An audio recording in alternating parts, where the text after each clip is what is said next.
검찰이 김건희 여사가 연루된 도이치모터스 주가 조작 사건에 대한 재수사를 결정했습니다. 서울고검은 오늘 피항고인 김건희의 자본시장법 위반 항고 사건에 대해 재기수사를 결정했다고 밝혔습니다. 최근 권오수 전 도이치모터스 회장 등 주가 조작 사건 공범 10명이 대법원에서 유죄 확정 판결을 받은 만큼 추가 조사가 필요하다고 판단한 것으로 보입니다. 재수사는 서울고검 형사부가 직접 맡게 됩니다. 앞서 서울중앙지검은 지난해 10월 김 여사의 도이치모터스 주가 조작 가담 혐의에 대해 불기소 결정했습니다. 김 여사는 권 전 회장이 2009년 12월부터 2012년 12월까지 주가를 조작하는 과정에 돈을 대는 전주로 가담하고 사건을 공모 방조한 혐의를 받았습니다. 검찰은 김 여사가 권 전 회장 권유로 자신의 계좌를 일임하거나 직접 거래했을 뿐 주가 조작 사실은 인지하지 못한 것으로 보인다며 무혐의 처분을 했습니다. 주가 조작 일당과 직접 연락한 증거나 정황이 없다는 게 무혐의 판단의 근거였습니다. 하지만 앞선 주가 조작 일당의 재판 과정에서는 김 여사의 계좌 6개가 범행에 동원됐다는 재판부 판단이 나왔습니다. 그럼에도 검찰은 지난해 7월 김 여사를 검찰청사가 아닌 대통령 경호처 부속 건물에서 휴대폰도 반납한 채 한 차례만 조사한 뒤 기소하지 않아 논란을 키웠습니다. 이에 불복해 고발인인 최강욱 전 의원이 항고장을 접수했고 서울고검은 6개월이 지난 오늘에야 재수사를 결정한 겁니다. 서울고검은 다만 김 여사가 연루된 또 다른 사건인 디올백 수수 의혹 항고 사건에 대해선 재수사하지 않기로 결정했다고 밝혔습니다. MBC 뉴스 조희원입니다. 헌법재판소가 김건희 여사의 도이치모터스 주가 조작 의혹을 봐주기 수사했다는 이유로 탄핵 소추된 이창수 서울중앙지검장과 조상원 4차장, 최재훈 반부패 2부장의 탄핵 사건을 기각했습니다. 재판관 8명 전원 일치 의견입니다. 피청구인이 직무집행에 있어서 헌법이나 법률을 위반한 때에 해당한다고 인정되지 않으므로 이 사건 심판 청구는 이유 없습니다. 재판부는 주범들의 시세조종 범행에 김 여사 명의 증권 계좌가 활용된 사실이 앞선 형사재판에서 확인됐다며 증거를 수집하기 위해 적절히 수사했거나 수사를 지휘 감독했는지 다소 의문이 있다고 했습니다. 김 여사의 휴대폰과 컴퓨터 확보 시도를 충분히 했어야 한다는 겁니다. 재판부는 다만 범행 시점으로부터 상당 기간이 지나 추가 증거를 수집하기 어렵다고 판단했을 가능성이 있다고 짚었습니다. 과거 김 여사에 대한 압수수색 영장을 청구했지만 법원이 기각했다는 거짓 수사 결과 브리핑 의혹에 대해선 혼란을 줄 수 있었다면서도 고의는 아니었다고 판단했습니다. 특혜 비판이 불거졌던 경호처 부속 건물 출장 조사는 경호상 어려움과 전례에 비춰 부당한 편의 제공은 아니라고 봤습니다. 헌재는 최재해 감사원장의 탄핵 심판도 재판관 전원 일치로 기각했습니다. 감사원의 전자문서 시스템을 임의로 변경한 점, 국회의 현장 검증 기록 열람을 거부한 건 법률에 위배되기는 했지만 파면을 선고할 정도로 중대 사안은 아니라고 했습니다. 이미선, 정정미, 정계선 재판관은 기각에 찬성은 하지만 감사원 직무상 독립성을 훼손했다며 감사원법과 헌법을 위반했다는 개별 의견을 냈습니다. 국민들께서 불안해하지 않으시도록 당분간 공직기관 확립에 역점을 두고 탄핵소추 기각으로 4명 모두 즉시 직무에 복귀했습니다. MBC 뉴스 유상입니다.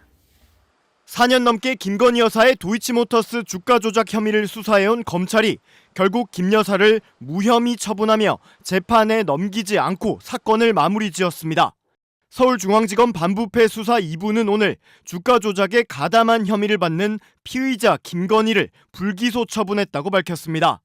검찰은 김 여사 명의의 계좌 6개가 시세조종 범행에 사용됐다고 판단해 김 여사가 주범들의 범행을 인식하고 가담했는지 수사했지만 그렇다는 점을 인정하기 어려워 기소할 수 없다는 결론에 이르렀다고 밝혔습니다. 김 여사가 주범들과 직접 연락한 증거나 정황이 없고 다른 관련자들에게서도 김 여사가 범행을 공모했다거나 주가 관리 사실을 알 수 있었을 것이라는 등의 진술은 나오지 않았다는 겁니다. 검찰은 이른바 주포들은 김 여사에 대해 권오수 전 회장의 지인으로 활용된 계좌주 정도로 인식한 것으로 판단된다며 김 여사는 주식 관련 지식이나 전문성 등이 부족해 주가 조작을 미필적으로도 인식, 예견하기 어려웠을 것이라고 설명했습니다.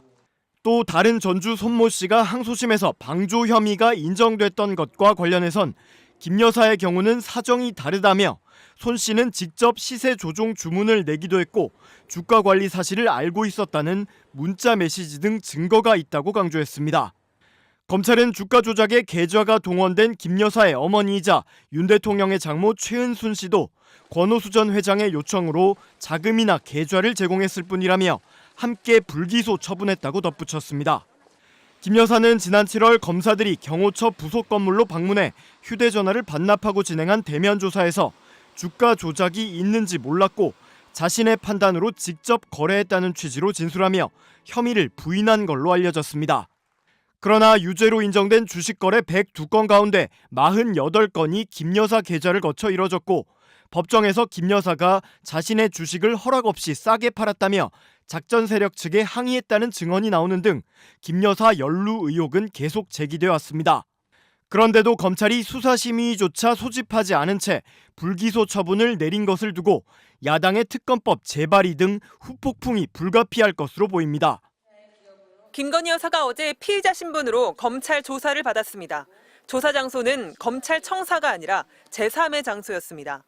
검찰은 김 여사의 출석을 요구했고 협의 결과 경호와 안전상의 이유로 서울중앙지검 관할 내 정부보안청사에서 조사했다고 밝혔습니다. 정부보안청사가 이른바 국정원 안가인지 군사시설인지는 답하지 않았습니다. 다만 위치만 서울 종로구라고 밝혔습니다. 김 여사 쪽에서 조사 하루 전인 금요일 오후 결정해 검찰에 알려준 것으로 전해졌습니다. 검찰은 도이치모터스 주가 조작 연루 의혹과 디올백 수수 의혹 두 사건을 모두 조사했습니다. 어제 낮 1시 30분부터 오늘 새벽 1시 20분까지 11시간 50분 조사했는데 주가 조작 의혹을 먼저 7시간쯤 하고 디올백은 뒤이어 5시간 한 것으로 알려졌습니다. 조사는 주인 검사들이 직접 했고 수사를 지휘하는 차장 검사들이 검찰청사에서 대기했습니다. 김 여사가 주가 조작 가담 혐의로 고발된 건 4년 전인 2020년 4월입니다.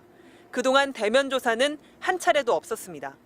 명품백 수수 의혹은 지난해 12월 유튜브 매체 서울의 소리가 김 여사가 300만 원 상당의 디올백을 받았다며 윤석열 대통령 부부를 청탁금지법 위반 등의 혐의로 고발하면서 불거졌습니다. 대통령 재임 중 영부인이 검찰 조사를 받은 건 이번이 처음입니다. 퇴임 후 조사받은 것까지 고려하면 3번째입니다.